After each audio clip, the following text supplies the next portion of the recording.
presidente se comprometió no solamente en la campaña, sino el propio día que asumió el gobierno nacional. Pero digo, dijo, no hay plata, esto lo vamos a administrar de esta manera y no va a haber déficit fiscal en el curso de este año. Finalmente, se refería al año 24, finalmente obtuvo el equilibrio fiscal casi de inmediato, con lo cual ahí se ha hecho un esfuerzo muy grande y no se va a tirar por la borda. O sea, usted que tiene insistir con el tema, la posición va a ser siempre la misma. No vamos a admitir ningún gasto que no tenga financiamiento.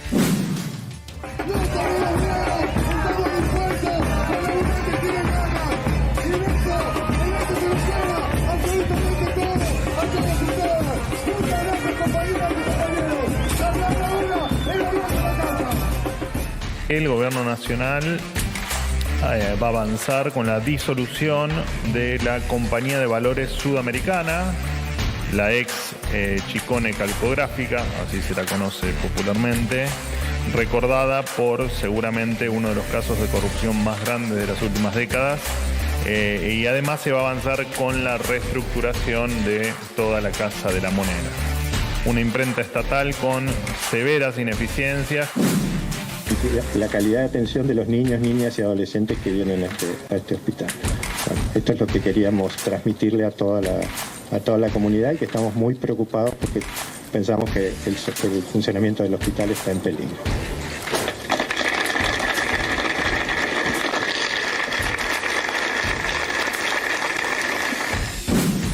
Sí, empecé el gimnasio, mira, me dieron ganas. Tengo que arrancar, mira. Hay que arrancar, yo estoy ¿Y feliz. qué hiciste? ¿Qué ejercicios hiciste? Hice un poco de todo. Hice primero caminata, bastante, para entrar en calor. Después hice bici. Después hice pesas. Después hice pesas de las piernas. Hice escaladora. ¿Vas sola o vas con amigas? Fui con mi novio. ¿Bosa?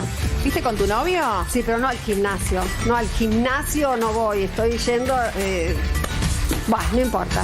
Pero sí.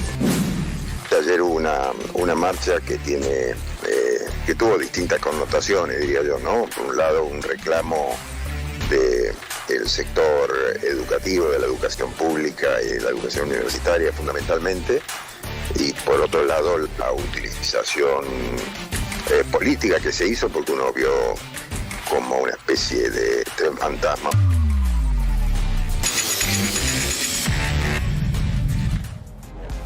Muy buenas noches a todos, bienvenidos a MMS.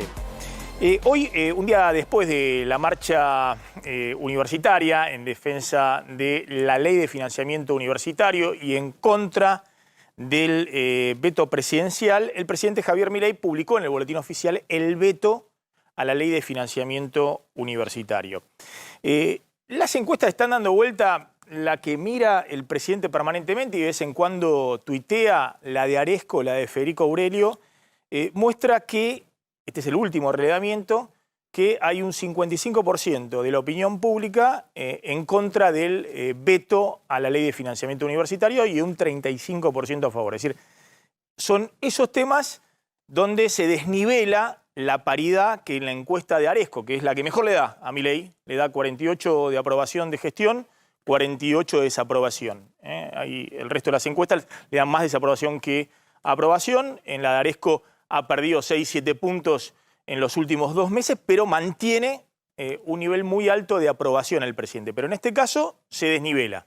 55% en contra del veto presidencial que publicó hoy el presidente, horas después de la marcha muy importante ayer en la Ciudad de Buenos Aires y sobre todo en los principales centros urbanos, en Córdoba, en Rosario, en Mendoza, en Tucumán y en otras ciudades donde hay importantes universidades públicas nacionales. El presidente decidió seguir adelante.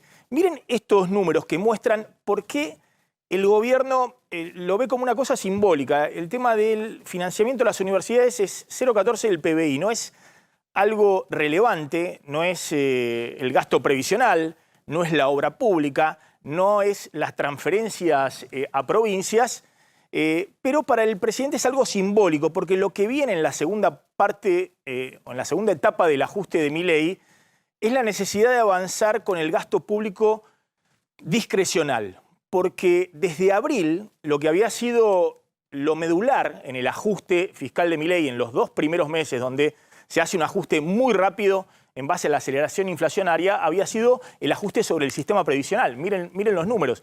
Y eso se deja de ajustar a partir de que hay una nueva fórmula de movilidad previsional por decreto del presidente, que es que las jubilaciones se tienen que ajustar por inflación 2 meses pasados. Entonces no se puede seguir ajustando los jubilados, ¿no? Ya no se licúan más los jubilados. Lo que perdieron este año, lo perdieron. Va a haber un ahorro fiscal en el sistema previsional de 1 punto del PBI, 1,2% del PBI.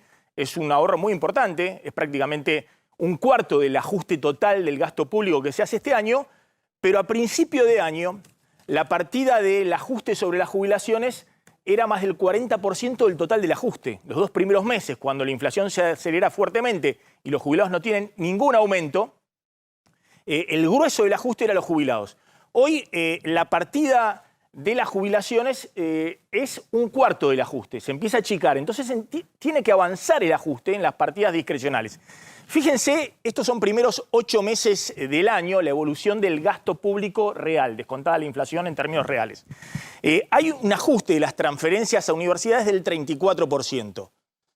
Del 34%, que es un ajuste muy importante. Estás hablando de 1/3 del presupuesto total de las universidades que se financia con transferencias del Tesoro en términos de recorte, de ahorro fiscal.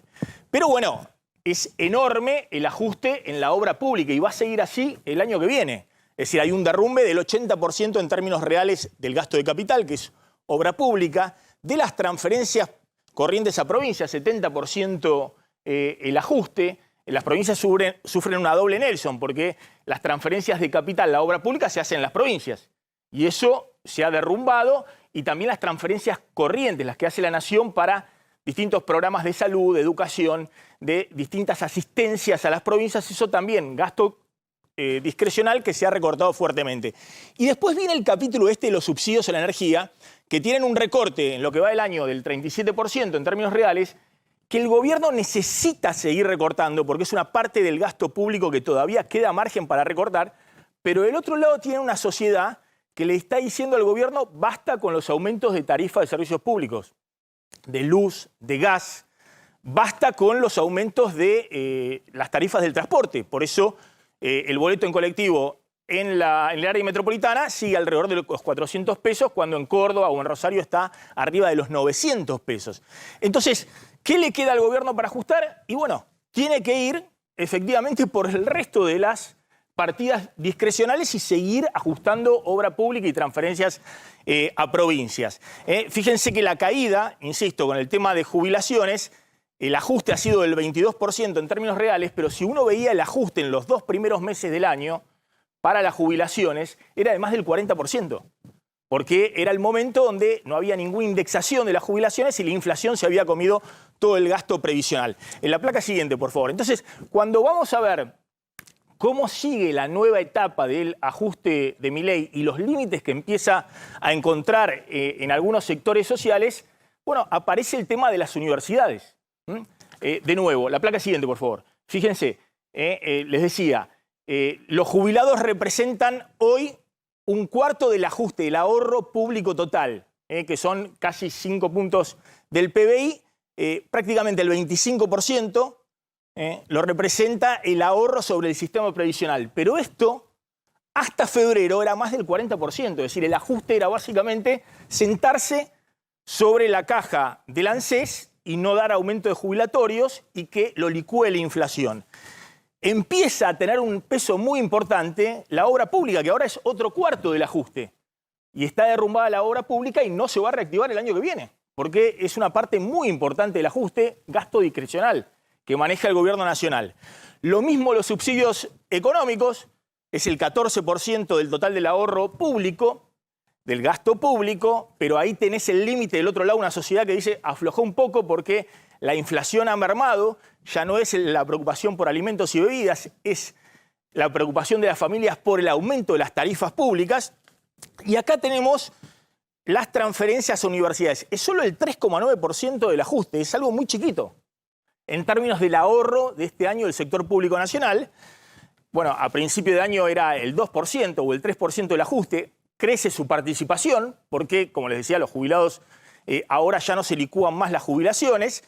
Pero me parece que el presidente Milei ha decidido dar una batalla simbólica y ha identificado del otro lado al sistema universitario.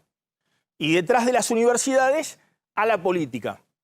Y sobre esta batalla ahora se va a librar en el Congreso, donde ya empiezan a hacerse los números si va a haber 2/3 en diputados y en senadores para anular el veto presidencial o si el presidente va a poder imponer el veto al aumento del financiamiento a las universidades.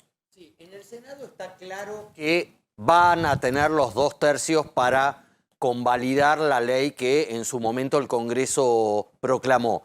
Ahora, el punto es en diputados, porque fue ahí en diputados donde consiguió el blindaje con el veto al aumento jubilatorio. El veto que hoy se oficializó al aumento, al presupuesto universitario, no tiene los mismos números en los legisladores. No están los 87 héroes que estuvieron en el asado de Olivos, que bancaron el anterior veto sobre las jubilaciones. Eso lo sabe el gobierno, está empezando a trabajar, no está recibiendo buenas noticias. Por eso habrá que ver, porque por ejemplo, uno de los lugares donde está trabajando es sobre los diputados de las provincias, de los gobiernos provinciales. Clave que va a ser el radicalismo, clave que va a ser el PRO. Bueno, sí, y clave que van a ser estos gobernadores provinciales, que hasta ahora no se expidieron, y es más, hay 3 diputados salteños que ya dijeron que van a apoyar la ley de financiamiento, con lo cual se le van a complicar los números y después vamos a contar una novedad que hay con el PRO. Bueno, está Piera Fernández, que es presidenta de la FUA, la Federación Universitaria Argentina, y está Rocío Gómez, que es referente de Somos Libres, la agrupación libertaria que está teniendo cada vez mayor presencia en la Universidad de Buenos Aires, en este caso en la Facultad de Ciencias Económicas. Gracias a las dos. Bueno, Piera, vos ayer hiciste un discurso, creo que muy respetuoso, hablando de la importancia de mantener la ley de financiamiento universitario. Bueno, ¿cómo están viendo el día después el veto presidencial y qué pasa ahora en el Congreso? Bueno, creo que la movilización de ayer fue absolutamente contundente. El anuncio del veto, como lo veníamos mencionando, era esperado. Nosotros fuimos a la movilización de ayer sabiendo que seguramente la postura del gobierno iba a ser inflexible. Lo que sí me parece que hubo un clic ayer importante fue de la movilización, sobre todo en el interior del país. La gran mayoría de las localidades, he mencionado el ejemplo de mi propia ciudad, la ciudad de Río Cuarto, fue más contundente la movilización ayer que incluso en abril. Y creo que eso está siendo un mensaje muy importante para los diputados en cada una de las provincias. ¿Qué es lo que buscábamos con la movilización de ayer? Que el Congreso de la Nación pueda hoy dar una respuesta, que pueda escuchar el reclamo del sistema universitario después de meses donde se han intentado generar diálogos y negociaciones con el gobierno para encontrar una respuesta y no hubo punto de acuerdo. Ahí el Congreso genera una ley, que es la ley de financiamiento universitario, que es una ley responsable fiscalmente, que es una ley que en la propia Oficina de Presupuesto del Congreso ha indicado que no pone en riesgo el equilibrio fiscal. Y bueno, el gobierno se muestra de nuevo inflexible y con esta batalla sobre las universidades, ensuciando, embarrando, desprestigiando las universidades que hoy salen en el ranking QS como de las mejores de la región. Y bueno, y ahí volvemos a necesitar que el Congreso cumpla con su rol. Eso es lo que le estamos pidiendo, que equilibre poderes y que fije cuáles tienen que ser las prioridades del Estado. ¿Qué estamos diciendo desde el sistema universitario? Creemos que sobre todo en la crisis en la que estamos, tenemos que invertir en educación para salir adelante, porque invertir en el sistema universitario no solamente es sinónimo de ascenso social, también es invertir en ciencia, invertir en tecnología, que se vuelca sobre el sector privado, que tiene un sistema de transferencia sobre nuestro sistema productivo, que genera los profesionales que tenemos en los hospitales, en las escuelas, en todos los ámbitos de la vida donde nos desarrollamos en la Argentina, ¿no? Rocío Gómez, que es referente de Somos Libres en la Facultad de Ciencias Económicas de la UBA. Ustedes apoyan el veto del presidente a la ley de financiamiento. ¿Por qué?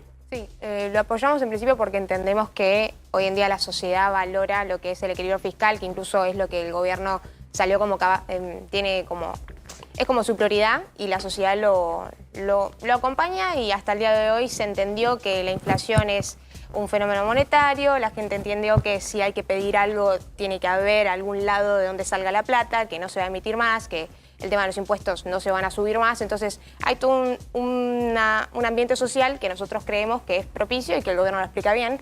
No creemos que tampoco sea un desprestigio ni tampoco vetar la ley se trate de ir en contra de la educación pública, sino que atrás hay una discusión de fondo que claramente las autoridades de la facultad, esta corporación universitaria hegemónica que todavía hasta la actualidad tienen el control de las universidades, llevaron al sistema, a un sistema que es totalmente opaco, que uno no puede conseguir fácilmente números, que es totalmente difícil de entender algunas cosas, y empezar a replantear el sistema universitario, que tiene un montón de fallas, un montón de críticas y que claramente está en crisis. Entonces, que la sociedad hoy en día entienda que es necesario auditar las universidades, que es necesario saber a dónde está yendo la plata, que es necesario entender por qué un pibe, que hoy en día 1 de cada 10 pibes que viven en la pobreza en un país que es totalmente pobre, que tiene una pobreza estructural muy grande, empezar a cuestionar esas cosas. ¿Por qué este pibe que llega a la universidad abandona el primer año? ¿Qué es lo que pasa con los estudiantes que están registrados? La regularidad, que la sociedad empiece a cuestionarlo. Entonces creo que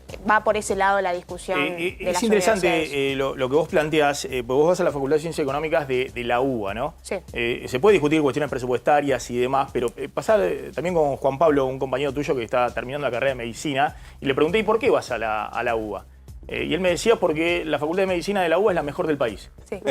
Ya no hay privada, ni la Austral, ni el CEMIC, ni centros privados importantes. Es la de Medicina. ¿Vos por qué vas a la Facultad de Ciencias Económicas de la UBA? Porque claramente también es la mejor del país y uno elige ser parte de la UBA. Por eso voy a la UBA, claramente. Pero eso no me... A veces dicen, no, vos vas a la universidad pública y elegís la UBA porque tiene excelencia, porque es de calidad. Sí, pero eso a mí no me prohíbe de criticar el sistema actual, no me prohíbe a mí de como estudiante exigir realmente hacia dónde están yendo nuestros recursos, no me prohíbe a mí criticar un paro docente o que cierren la facultad por paro, que yo pierda días de clase, o sea, hay todo un sistema que no me prohíbe a mí criticarlo. Entonces, claramente voy a la UBA porque elijo, pero así como la elijo y la quiero, también quiero que mejore. Entonces ahí está. Es interesante, es un punto distinto a decir, son todos comunistas, son todos zurdos en la UBA. Aparte no es cierto, digamos, no sé si lo has tenido a Giacomini de profesor, sí, pero lo has tenido... Sí, Iván Carrino también. Lo has tenido, bueno, es decir, hay libertarios, hay neoclásicos, hay monetaristas, hay de todo en la Facultad de Ciencias Económicas de la UBA. Sí. Pero bueno, me parece que el gobierno oscila en el discurso, ¿no? A veces la idea es, no hay que transferirle fondo a las universidades porque son todos zurdos, comunistas, hacen política, se va todo en la corrupción. ¿Vos no coincidís exactamente con ese discurso? Sí hay una realidad que la oferta académica hoy actual está totalmente inclinada a la izquierda y que, por ejemplo, siempre cuestiono, mi carrera de economía está desactualizada hace 27 años y no tenemos materias como cálculo financiero, que es esencial para entender finanzas en el mundo actual. Sí. Claramente en muchos programas se quedó hacia atrás y creo que tiene que ver mucho con estas autoridades, con este poder hegemónico que hay de ciertos partidos políticos, de ciertas ideologías, que están impregnados en la facultad, en las universidades hace tiempo y que son los mismos que toman decisiones en general en todos los ámbitos, desde cómo se usa el recurso hasta ofertas académicas, tipos de currículas y otras cosas. Entonces es una realidad. No sé si es tan extremo como quizás lo dice el presidente, pero la realidad existe. ¿Qué opino? No, a ver, creo que la cuestión de una mirada única en la universidad ha sido el peor error que ha cometido el gobierno en la catarata de afirmaciones injustas, falaces que han montado sobre el sistema universitario. Mayor muestra que la presencia de nosotras dos que pensamos distinto y que tenemos un montón de actores que piensan muy distinto, inclusive a nosotras dos en la universidad. Creo que no hay. A mí me ha tocado toda la carrera cursar con profesores, con la gran mayoría con los que no coincidían. Jamás me desaprobaron en un examen final por pensar distinto. Yo, Facultad de Ciencias Humanas, licenciatura en Ciencia Política de la Universidad Nacional de Río Cuarto. Sí me parece interesante tomar, la libertad de cátedra es un principio que hemos conquistado en 1918 y que tenemos que seguir defendiendo absolutamente siempre. Sí me parece interesante tomar algunas cosas de las que mencionaba Rocío recién, porque es cierto lo que dice, hay un consenso generalizado en la Argentina de que hay que lograr un equilibrio fiscal. Quiero volver a repetir lo que mencionaba con anterioridad. La propia Oficina de Presupuesto del Congreso de la Nación indicó que esta es una ley que no pone en riesgo el equilibrio fiscal, que precisa del 0,14% del PBI y que solamente es el equivalente al 8% de lo que ya se ha generado de ahorro en términos fiscales. Bueno, y yo estaba mostrando los números, es el 3,9% del ahorro total Hay que fijar. En los primeros 8 meses del ahorro total del gasto público, del ajuste fiscal del 3,9%, las transferencias a universidades, ¿no? Hay que fijar prioridades para el Estado, ¿no? El presupuesto 2025 viene para las universidades públicas la mitad de lo que pidieron los rectores, ni siquiera se le reconoce la inflación que proyecta el propio gobierno, pero se le asigna el doble de los fondos a la CIDE, por ejemplo, ¿no? Para eso está el Congreso de la Nación, para discutir prioridades. Y me parece también interesante una cuestión más porque cuando hablamos del tema de las auditorías, una demanda de Rocío, una demanda mía y una demanda de todos los estudiantes de la comunidad universitaria, es cierto, hay que fortalecer la transparencia en el sistema universitario porque es una institución pública y debe rendir cuentas. Por un lado, no solamente lo que hoy existe en la universidad, que ha demostrado que es insuficiente en términos de las auditorías internas, los controles que se producen en los consejos directivos y superiores, el control de las auditorías de la AGN, han demostrado ser insuficientes. Desde que este reclamo apareció y fue este discurso por parte del gobierno y fue la movilización del abril, el Consejo Interuniversitario Nacional firmó un convenio con la Auditoría General de la Nación para fortalecer las auditorías. El propio Congreso de la Nación, en la Ley de Financiamiento Universitario, artículo 7, era el artículo 8. Recordemos que el artículo 7 era la definición de pautas objetivas para la distribución del presupuesto, que votaron en contra el kirchnerismo y la Libertad Avanza. Entonces, el que queda finalmente como artículo 7 insta a la Auditoría General de la Nación a auditar a las universidades públicas y generar un plan de transparencia. Eso es lo que anoche vetó también el presidente Milei, ¿no? ¿Qué ha hecho el gobierno nacional desde abril hasta acá para fortalecer la transparencia en las universidades? De hecho, las autoridades del Congreso, Martín Menem, no han nombrado las personas que faltan en la Auditoría General de la Nación para que el organismo empiece a funcionar. Entonces, lo que yo noto es de alguna manera que la estrategia del gobierno es ver cómo embarramos la cancha para justificar un ajuste brutal que no tiene antecedentes en el mediano plazo o en la historia de la democracia argentina. Ahora vuelvo a ese punto, ¿no? Porque también se ha, no lo ha dicho el presidente, pero sí trasciende en el discurso político en las universidades, que las universidades públicas son para los sectores de clase media, media alta, ¿no? Y no acceden los sectores de clase media baja o los sectores pobres en la Argentina, pero me interesa abordar ese debate. Obviamente la educación y la educación universitaria o terciaria es hoy una herramienta fundamental de movilidad social, ¿no? En un capitalismo competitivo, dejando de lado el capitalismo de amigos o aquellos que tengan alguna herencia y demás, el acervo educativo es lo que le puede permitir a alguien salir de su sector socioeconómico y tratar de ascender socialmente, ¿no? Ahí hay un punto que me parece que contradice un poco el discurso de la meritocracia, la necesidad de competir en el mercado y demás, si no hay un acceso generalizado, digamos, ¿no? a la educación pública. No sé cómo estás viendo el tema, Rocío. Con respecto al acceso generalizado, claramente no está pasando porque hay muchos de los pibes que apenas terminan la secundaria y ni siquiera se imaginan en su cabeza poder entrar al sistema universitario justamente por la pobreza estructural. Uno empieza a laburar, empezaron a salir índices de a qué edad empieza a trabajar un pibe, empieza a trabajar de los 15, 16, 17 años. Entonces es muy difícil hacer una carrera en simultáneo y al mismo tiempo empezar a trabajar. Claramente es parte de la pobreza generalizada y por la destrucción también de la educación pública que se acumuló hasta el día de hoy. Tanto en el nivel primario como en el nivel secundario. Entonces, que a veces también cuestionar tanto el funcionamiento de la universidad, su cantidad de egresados, pero también repensar que hacia abajo, en las bases, también está todo totalmente destruido. Entonces hay que repensar todo el sistema en general y empezar a pensar cómo conectar de una mejor manera el sistema secundario con el sistema universitario y empezar a tender puentes más reales en esa parte. Pero sí, lamentablemente hoy los pibes que son de clases bajas y que son incluso los que deberían acceder a estas universidades no están pudiendo acceder. ¿Piera? No, a ver, coincidir primero con lo que mencionaba recién Rocío de la importancia de que la educación superior se empiece a hacer cargo de lo que está pasando también con el nivel medio y el nivel primario. Ahora, también una estadística del INDEC indica que hoy el 48,5% de los estudiantes universitarios son pobres. Sí. Y quiero decir una cosa más también, desde el inicio de la democracia hasta hoy, el acceso a la universidad pública se ha cuadruplicado.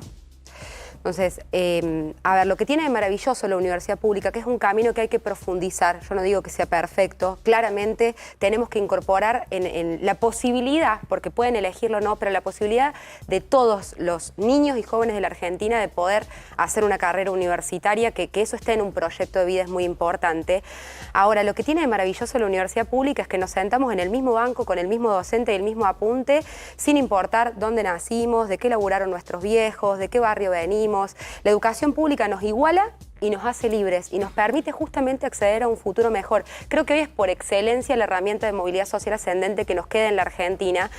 Y creo que hay una cosa que es clave. En nuestro país, 7 de cada 10 niños son pobres. Hoy romper el sistema universitario público significa que les estamos diciendo a esos niños que el lugar en donde nacieron va a determinar su futuro. Y eso es lo que no podemos permitir. Por eso también, y fundamentalmente por eso, salimos a las calles ayer, ¿no? Vos sabés que cuando yo estudié, yo me recibí en el año 95, obviamente había de todos los niveles socioeconómicos y había hijos de empresarios multimillonarios de la Argentina, no voy a hacer nombre y demás, pero que estamos hablando de gente de muchísima plata que iba a la Facultad de Ciencias Económicas de la UBA. Creo que está habiendo hoy una segmentación socioeconómica, donde no en medicina, pero por ejemplo en económicas o en otras carreras, hoy hay un par de universidades y sobre todo una en particular, muy prestigiosa, muy cara, con valores al cual puede acceder el 1%, 2% de la universidad, y está habiendo una segmentación ahí. Cuando uno ve los números del INDEC, como la mitad de la sociedad es pobre, efectivamente, a mí me sorprendió. Yo pensé siempre, cuando veía la época en que yo iba a la facultad, que solo era para la clase media para arriba, porque acceder a terminar el secundario y demás. Y hoy resulta que no, la universidad pública efectivamente está yendo, la mitad del alumnado está en los 3 primeros quintiles, es decir, en el 60% de la población. A ver, ¿lo puedo mostrar o no? Bueno, no importa, lo estoy narrando, digamos. Es decir, hoy tenés por lo menos el 40% del alumnado en la universidad pública es pobre, porque es el 40% de la población, la pobreza está en el 50%. Y el tercer quintil, que sería hasta el 60% de la población, bueno, es clase media baja, entre pobres y clase media baja. Y eso es más de la mitad, es el 54% de quienes van a las universidades públicas. Entonces, es algo relevante. Obviamente las universidades privadas, no, esa proporción es mucho menor. Digamos, la proporción del quintil más alto, es decir, el 20% más rico de la población, tiene una porción más grande. Claro, pero igual hay que plantear también que es una realidad, la mitad de los estudiantes terminan abandonando la carrera al primer año. Ese punto es un buen punto. Porque, exactamente, o sea, hay que ver qué pasa ahí. Todos están accediendo al sistema, hablamos de que hoy en día claramente están la mayoría, ¿no? Compartimos misma banca, así como dice, pero hay que ver quiénes realmente están terminando las carreras, si son también los pibes pobres o si en realidad también siguen terminando, recibiéndose las clases más privilegiadas que tienen la oportunidad y el privilegio de estudiar y terminar una carrera y de terminar eligiendo quiénes quieren ser en un país donde no tenés tantas posibilidades. Totalmente, me parece un punto muy relevante el que estás haciendo, Rocío. Ahora, me parece que si uno piensa en el individualismo, que es la visión que tiene el presidente de que individualmente el esfuerzo individual es el que maximiza el beneficio social, y bueno, tenés que dejar abierta esa puerta, digamos, ¿no? Que efectivamente puedan acceder a una cantidad de la mitad de la población que es pobre, para que pueda salir de la pobreza. Sí, a futuro, de perpetuo, no por ingresos, sino que pueda ir hacia otro lugar. Claro, sí, en eso yo coincido. Quizá deberíamos empezar a replantear el tema de la eficiencia en los recursos, porque también ahí está el tema, de empezar a pensar eso, porque está bien, todos tenemos acceso, todos podemos ingresar, pero es una catástrofe en temas de recursos que al primer año terminan abandonando la mitad de la cursada. Entonces, nada, también repensar el sistema en general, empezar a tener datos reales y empezar a pensar en un sistema transparente nos va a ayudar también a mejorar el sistema universitario en todos sus aspectos. No, que en el mismo sentido, es una responsabilidad del gobierno indicar cuál es el plan para mejorar algunos indicadores, que es cierto que hay que mejorar sobre el sistema educativo en general. Ahora, es interesante porque todas las políticas y definiciones que está tomando este gobierno nacional van en sentido totalmente contrario. ¿Cómo hacemos para sostener que los pibes de menores recursos se sostengan en el sistema universitario? Se aplastaron las becas de los estudiantes y una beca Progresar es de 28.000 pesos que no llegamos ni a cubrir el transporte durante un mes para ir a la universidad. ¿Cómo hacemos con que son becas que tienen estudiantes que son evaluados socioeconómicamente, económicamente y que son evaluados académicamente. La semana pasada el CIN anunció que no dieron lugar a la convocatoria de becas para estudiantes de estímulo a las vocaciones científicas. Son de los mejores estudiantes evaluados por promedio en la universidad que además se quieren dedicar a la ciencia y la investigación. Esas becas hoy no se van a pagar y no se van a poder abrir por falta de financiamiento. ¿Cómo hacemos, Maxi, para sostener la calidad académica y el prestigio de las universidades públicas si en las universidades privadas a esos docentes que tienen posgrados, doctorados, postdoctorados les están ofreciendo 3 o 4 veces más que lo que les ofrecen en la universidad? Sí, sí. Entonces, en vez de estar yendo hacia mejorar qué es necesario y qué es indispensable, estamos yendo marcha atrás. Este es un gobierno que está trabajando para destruirlo al sistema universitario. Tema Macri. ¿Qué pasa con Macri en este posicionamiento? Ha salido la información, y es cierta la información, pues también hay que decirlo, porque en la época del kirchnerismo, Macri basura, vos sos la dictadura, y la idea de que desfinanciar a las universidades. La financiación de las universidades en el gobierno de Macri estuvo entre 0,7 y 0,8% del PBI. Estos son datos del presupuesto nacional. Lo tuiteó incluso Hernán Lacunza, el último ministro de Economía de Macri, que tiene la consultora Empiria. Y este año va a ser 0,5% del PBI el gasto en universidades. Es decir, volvemos al nivel de la década del 90, cuando era 0,5 del PBI. Un ajuste importante. El año pasado fue 0,7, 2 puntos del PBI de ajuste. Y salió Macri. ¿Qué pasa con Macri? ¿El PRO va a acompañar el veto presidencial? El otro día el jefe del bloque de diputados del PRO, Cristian Ritondo, nos dijo acá que todavía no habían asumido una postura frente a esto. El gobierno, el presidente Milei, tomó ayer a mal el silencio de Macri. Macri no se expresó ayer, al revés de lo que había pasado con la marcha anterior o con el veto a los jubilados. Macri esta vez no se pronunció, no cayó bien. Bueno, cayó peor cuando vieron esta foto que vamos a mostrar de una actividad matutina de hoy de Macri con senadores del PRO. Insisto, no va a pasar primero por el Senado el intento de rechazar el veto presidencial.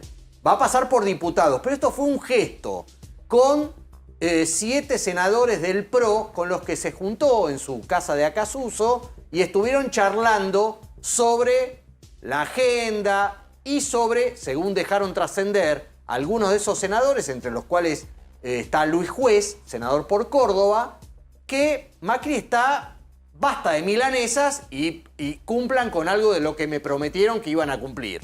Y está muy con ganas de instar al bloque del PRO a que no apoye esta vez el veto presidencial sobre el aumento a las universidades.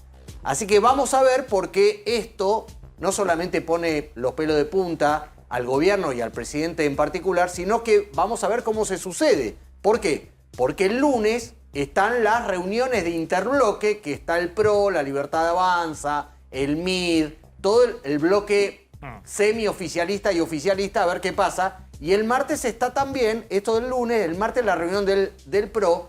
Y ojo que el radicalismo ya pidió sesión para tratar el veto presidencial el miércoles de la semana que viene. Atención, es muy interesante la postura del expresidente Macri. Hay que ver que defina un poquito exactamente con qué cartas va a jugar. Han dejado trascender que Macri ha dicho que él siempre defendió la universidad pública y la educación pública y demás. Macri jugó muy fuerte en contra del DNU de la CIDE por una cuestión personal, porque pensaba que la CIDE iba por él. Pues pensaba que esos fondos era para armarle causas a él y sacarlo del juego. En un acuerdo de Milei con sectores del peronismo no kirchnerista. Ahora, en este caso, lo que hay que ver es si efectivamente está planteando algo institucional respecto a la educación pública como política de Estado, o lo que está negociando es la de él. Es decir, lo está apretando a Milei para que le dé distintos cargos en áreas que se queja que están cooptadas, por ejemplo, por el masismo. Sectores de transporte, sectores de distintas áreas, la FIP, la aduana y demás, donde Macri viene denunciando que hay un pacto de Milei con Massa y que lo dejan a él afuera. Entonces hay que ver si hay algo institucional por parte de Macri, o simplemente lo que estamos viendo es el típico subirse el precio. Eso es lo que para creen, negociar cargo, lo cual eso sería es lo muy que creen, lamentable, porque estamos hablando de los grandes temas de la nación, ¿no? Eso es lo que cree alguna gente del gobierno, que lo hacen para subirse el precio. Bien, cerramos el tema, Piera, Rocío, lo que quieran decir. A mí me parece muy interesante que puedan, aparte de dialogar, y que lo hagan siendo estudiantes de la universidad pública, digamos, donde hay distintas ideologías y un mismo objetivo: estudiar, formarse y progresar y bueno, y después aportar a las sociedades de su especialidad. No, mi última reflexión es un mensaje hacia los diputados y a las diputadas de la Nación. La pelota está en su cancha ahora. Espero que hayan sido lo suficientemente inteligentes, empáticos, de entender en cada una de las provincias del país el mensaje que la sociedad les salió a dar ayer. Que estamos orgullosos y orgullosas de nuestra universidad pública, que la queremos cuidar, que la queremos mejorar y que la queremos defender. Y con salarios por debajo de la línea de la pobreza, con las becas estudiantiles aplastadas, con una producción científica que no tiene aire para poder seguir generándose, para poder seguir creando, con obras de infraestructura paralizadas, más de 100 obras de infraestructura paralizadas, es imposible que ese sistema universitario pueda aún seguir así la funcionando. UBA está, y las universidades públicas están rankeadas, ahí muéstrenlo directamente, mostremos la información que hoy salió, pero es sabido, digamos, están rankeadas entre las mejores de Latinoamérica. Ese es el dato que tenemos que mirar ante tanto, insisto, esta campaña injusta, falaz, tergiversando datos. Hoy les estamos pidiendo a los diputados y a las diputadas de la Nación que elijan mirarle la cara a la gente, que elijan mirarle la cara a la universidad pública y esperemos que estén a la altura de las circunstancias, porque sobre todo las juventudes venimos de muchas frustraciones con la dirigencia política. Esperamos que esta no sea una más. Rocío. Genial. Agarrándome un poco de lo que ella dice de las becas, que es, yo entiendo ese punto, pero creo que es también quedarse mucho en la chiquita, y es como lo siento de una manera egoísta. Creo que los jóvenes que apoyamos a Javier Milei entendemos que la Argentina es un país que hay que reformarlo de abajo hacia arriba. Apostamos a un sistema y una reforma total, que creemos que el orden macro es importante, que la inflación a los jóvenes es a los que más nos pega. Somos nosotros los que nos conseguimos trabajo, somos nosotros los precarizados, los que nos pagan por día, los que básicamente la luchamos todos los días y somos los más marginados en un sistema donde la pobreza y la inflación pegan duro. Los jóvenes somos también los más golpeados en este sistema. El joven lo entendió y apoya a este gobierno justamente por eso. Entendemos también en el sistema universitario que pasa lo mismo. Por suerte, la sociedad lo vio, se dio cuenta que adentro de las universidades algo está mal, empezó a cuestionarlo, empezó a entender que pedir auditoría, pedir que estén los datos, ella habla de transgiversar datos, creo que muchos de los datos no están, que esa es la preocupación, que de los poquitos datos que tenemos, muchos otros no están, y que la sociedad realmente vea dentro de las universidades, se preocupe y empiece a cuestionar, es genial. Hoy en día yo escucho cómo la gente pide auditoría y habla tranquilamente de cómo funciona el sistema y las cosas que están mal, y esto hace 6 meses no pasaba. Y esto se da justamente porque hay un gobierno con un espíritu de reforma, de cambio, como el de Javier Milei, que nos permite en la sociedad cuestionar de fondo todo. Así que nada, los jóvenes, apoyar, sumarnos a este debate de una manera seria y transformar las universidades, que es como nuestra segunda casa. Gracias a las dos. Muchas gracias. Un gusto que hayan estado aquí. Vamos volando la tanda. Cuando volvamos vamos a hablar de la Casa de la Moneda. ¿Qué quiere hacer el gobierno con la Casa de la Moneda? Y el billete de 20.000 pesos, que va a empezar a circular próximamente. Estamos hablando de un billete de menos de $20. Tanda y volvemos.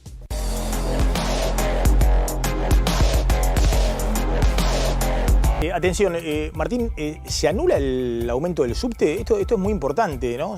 Salió hoy, ¿qué va a pasar con el aumento del subte? La Justicia de la Ciudad de Buenos Aires, la jueza Elena Liberatorio, sacó un fallo que anuló todos los aumentos del año. Anuló una resolución que el gobierno de Jorge Macri sacó en mayo de este año con un aumento escalonado. El último fue esta semana, que llevó la tarifa a 757 pesos. Lo anuló, dio distintos argumentos técnicos de cómo se compuso la tarifa, si los gastos que hace el subte para esta tarifa están justificados, pero lo anuló. Ahora, esa anulación no hace que hoy o mañana la tarifa vuelva para atrás. ¿Por qué? Porque esto el gobierno lo puede apelar, de hecho ya anunció que lo va a apelar, tiene plazo hasta el lunes, y hasta tanto la Cámara en lo contencioso no revise este fallo, se mantiene una suerte de efecto que suspende la aplicación de la nulidad hasta tanto resuelva la Cámara. Si la Cámara contencioso confirma la nulidad, ahí sí se entra en una discusión de si ya tiene vigencia la tarifa anterior. Por el momento, la tarifa sigue siendo 757 pesos del subte con la SUBE registrada, 850 sin la SUBE registrada, más allá de este fallo que anula el aumento hasta tanto... Hoy te quedó un subte en 757 pesos. Con SUBE. Y un colectivo en 350. La ciudad de Buenos Aires. Bueno, una disparidad. Casi el doble, más del doble. Muy grande. Sí. Está Gonzalo Sorgo en la calle, en Palermo, porque empieza a circular el billete de 20.000 pesos. De 20.000 pesos, el billete chino de 20.000. ¿Cuándo empieza a circular? Ahora en octubre, este mes. Ahí está. No lo esperen por cajeros automáticos, porque hay que adecuar para que lean los billetes de 20.000. Pero en la caja de los bancos sí van a poder recibirlos. Gonzalo. ¿Tiene Gonzalo? Ya Maxi, buenas noches, claro, mira, ya lo consiguió, mira. Sí. Sí, claro, no, a ver. Muy bien. Yo tengo. Mira, si te pones a pensar y a mirarlo bien, el de 20 es un poquito más grande. De hecho, fíjate que también lo tengo con los ojos un poquito rasgados, claro, vienen de China. Esta es, simulan ser los de 20.000, pero recién estaban diciendo que todavía no vayas al cajero. Algunos llegaron, los están probando, los están chequeando, porque lo que pasó con el billete de 10.000, y si mal no recuerdo con el de 2.000 también, es que tardaron entre 1 a 3 meses en que los podías sacar por el cajero. Bueno, lo cierto es que ya empezaron a chequearlo y a probarlo en diferentes lugares para que esto sea un poco más rápido y a partir de fines de octubre empiece a circular. 230 millones de billetes son los que vamos a tener nuevos de este color, porque primero se decía que iba a ser azul, que lo iban a hacer parecido al de 10.000 que tengo de este lado. No, lo cierto es que fíjate que va a ser un poco más morado, un poquito más rojo, y vas a tener diferentes señales que te dan para chequear a ver si está bien, si es correcto y si no es falso. La persona que va a estar es Juan Bautista Alberdi, como lo teníamos en su momento, bueno, hace muchísimos años, en otra moneda. También creo que era el billete de 5.000. Pero te recuerdo lo que decíamos recién, Maxi. A partir de fines de octubre, ¿qué te puedes comprar con 20.000 pesos? Mira, hoy a la tarde estuvimos caminando por el centro de Wilde, 2 remeras, 2 shortcitos ahora que se viene la primavera, el verano. Sí. Y si querés que nos pongamos un poquito más fino de comida, mira, tenés ahí un pancho, 3.200, bueno, te compras un par de panchitos, un par de promociones con una cerveza y... Che, ¿conocen el billete de 20.000? ¿Ya saben que va a salir a partir de fines de octubre? ¿Tienen idea? Para nada. Para nada. Bueno, a partir de fines de octubre, súmenlo en la caja, color morado, ¿les parece? Perfecto, olvídate, me dicen, no tenían ni idea los muchachos. Ahí está. Saben que sale, sí, saben que sale. Con tal de recibir algún billete, vale todo, Gonzalo. Escucha, no, aparte recién me lo vieron con una cara que es más grave, es falso si lo quieren, chicos. Ya había dicho que iba a salir. ¿Viste que había dicho que iba a salir? Claro. El de 10 y el de 20, pero nunca salió el de 20. El de 10 está, el de 20 es este. Si querés te lo podés quedar, te digo, no te va a servir para nada. La producción me dijo, anda a comprar, claro. Me vieron la cara a mí, chicos, claro. Gracias. Gonza, gracias, muy amable, como siempre. ¿Qué pasa con la Casa de la Moneda? Bueno, estos billetes, como los de 10.000, se hacen en China.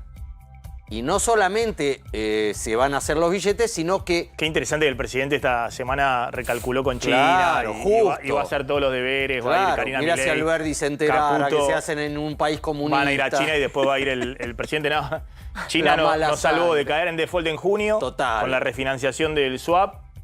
Bueno, están esperando ahora que el año que viene, en junio, haga otra refinanciación o incluso alguna ayudita adicional.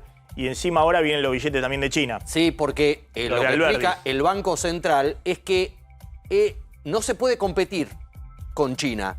Ofrecen el valor más bajo, incluso si se fabricaran acá, en la Casa de la Moneda o en la ex Chicone, que también fue estatizada, pertenece a la Casa de la Moneda, y por eso han decidido, anunciaron el cierre. Hoy ya tuvo que aclarar Adorni que es una reestructuración, es una disolución, pero ¿por qué? Porque básicamente tiene que hacer trabajos pendientes, entonces vamos a ver qué pasa ahí. Y por el otro lado, hay que ver qué pasa con las impresiones, porque no solamente imprimen papel, moneda, no solamente imprimen billetes, imprimen bonos, imprimen los padrones. Los padrones electorales para cada elección, hoy algunos hablaban de eso, inclusive... no descartaban que haya de la justicia alguna Por eso, comunicación con el que ver gobierno que para plantearlo. el gobierno está con el tema del ajuste, quiere ahora, no sé, incluso habló de una reducción de personal. Sí, claro. En la Casa de la principio Moneda. de echarlos a todos. Claro, están las dos plantas principales, la no. de Retiro y la de Pacheco, ahí o en Mancalari, la de donde funcionaba la de Chicone. Exactamente, Chicone.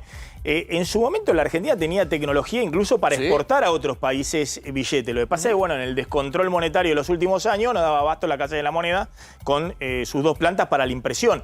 Ahora, no está claro el plan del gobierno, ¿no? Vos decís que no quiere privatizar en este caso. No la quiere sujetar a privatizar, salvo que esté dando estos pasos para privatizarla. Hasta ahora no. Y la otra pregunta que me hago es, ¿quién va a imprimir la boleta única papel? Porque el Congreso acaba de sancionar una ley que va a obligar a cambiar todo el sistema de votación y así como la Casa de la Moneda imprimía los padrones, también uno imaginaba que iba a ser la que imprimiera las boletas que ahora va a imprimir el Estado, ya no van a imprimirla a los partidos políticos. ¿Eso dijo Orni, el último clavo en el ataúd de la inflación, que el tema es cerrar la Casa de la Moneda? Sí. ¿Me estás diciendo en serio? Sí. Bueno, pero no lo tomás en serio al vocero presidencial. Pero ¿qué tiene que ver la impresión? Porque los mismos billetes que lo impriman o que los importemos son billetes. ¿Qué tiene que ver con la inflación? Me parece que ahí hay toda una cuestión simbólica que bueno, puede garpar del punto de vista político y demás, pero hay mucha gente calificada, mucha gente expertos en la Casa de la Moneda. En un tema muy sensible. En un tema muy sensible, entonces me parece que hay que hacer las cosas eficientemente, ¿no? No con cuestión de campaña política, ¿no? En la campaña permanente. Es un tema que, bueno, que obviamente va a generar mucha incertidumbre y el gobierno va a tener que definir qué es lo que quiere hacer. Ahora, con el tema de la inflación, no sé, va a importar los billetes. ¿Qué tiene que ver eso con la política macroeconómica? Que cierres la Casa de la Moneda. Simbólico. Una cosa simbólica, exactamente. Gracias, vamos despidiéndonos. Ya llega Pablo Caruso y equipo. Nos reencontramos mañana a 20 horas. Chao, pásenla bien.